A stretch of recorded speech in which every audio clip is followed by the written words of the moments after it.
Assalamualaikum warahmatullahi wabarakatuh.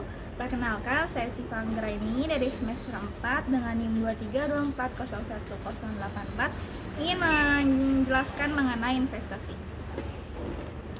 Yang pertama, investasi merupakan penanaman dana yang dilakukan oleh suatu perusahaan ke dalam suatu aset atau aktiva dengan harapan memperoleh pendapatan di masa yang akan datang. Kebijakan investasi yang dilakukan suatu perusahaan akan menentukan apakah suatu perusahaan layak melakukan investasi atau tidak. Untuk menentukan layak atau tidak layak suatu perusahaan mengambil keputusan investasi, yang perlu diperhatikan adalah aliran kas kebijakan investasi yang dilakukan oleh perusahaan sangat penting, artinya bagi kelangsungan hidup perusahaan yang bersangkutan. Kebijakan investasi adalah keputusan keuangan atau financial decision tentang aktiva mana yang harus dibeli perusahaan. Aktiva tersebut merupakan aktiva real. Aktiva real dapat berupa aktiva nyata seperti mesin, gedung, perlengkapan, atau berupa aktiva tidak nyata seperti paten, hak cipta, merek.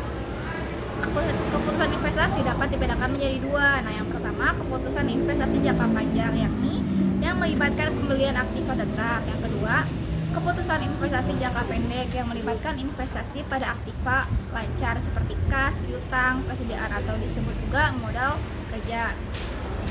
Selanjutnya, capital budgeting merupakan arti yang sangat besar bagi perusahaan karena yang pertama, dana yang dikeluarkan akan terikat dalam jangka waktu yang panjang.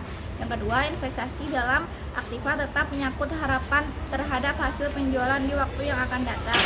Yang ketiga, pengeluaran dana untuk investasi tersebut biasanya meliputi jumlah yang besar. Yang keempat, kesalahan dalam mengambil keputusan mengenai pengeluaran modal mempunyai akibat yang panjang dan berat. Kedua, kebijakan pendanaan. Kebijakan pendanaan perusahaan menyangkut keputusan tentang bentuk dan komposisi pendanaan yang akan dipergunakan oleh perusahaan. Secara umum, dana dapat diperoleh dari luar perusahaan maupun dari dalam perusahaan. Keputusan tentang external financing sering disebut sebagai keputusan pendanaan, sedangkan internal financing menyangkut kebijakan dividen. Nah, pertanyaan yang perlu dijawab dalam masalah keputusan pendanaan adalah yang pertama, berapa banyak hutang dan modal sendiri yang akan dipergunakan. Keputusan ini akan menentukan rasio hutang dengan modal sendiri. Beberapa jenis perusahaan berani menggunakan rasio hutang yang cukup tinggi, sedangkan lainnya cenderung konservatif. Yang kedua, bagaimana tipe hutang dan modal sendiri yang akan dipergunakan? Apakah hutang akan ditarik dalam bentuk hutang jangka panjang atau jangka pendek? Hutang yang dapat dikonversikan menjadi modal sendiri, apakah modal sendiri akan diperoleh dari menahan laba ataukah lebih baik menerbitkan saham baru? Nah, yang ketiga, kapan akan menghimpun dana dalam bentuk hutang atau modal sendiri? Pada saat pasar modal sedang membaik atau istilahnya bullish. Apakah sebaiknya menerbitkan obligasi ataukah saham? Kemudian bagaimana jika keadaan pasar modal sedang lesu?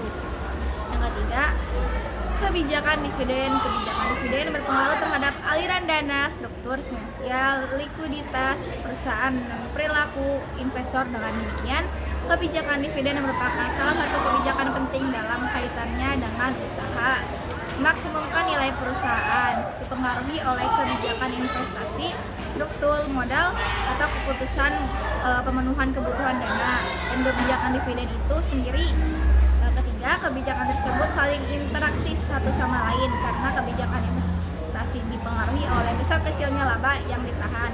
Kebijakan dividen dipengaruhi oleh berbagai pertimbangan seperti likuiditas, prospek pendapatan, pajak, kondisi lingkungan, ekonomi, preferensi pemegang saham, dan kesempatan investasi yang ada.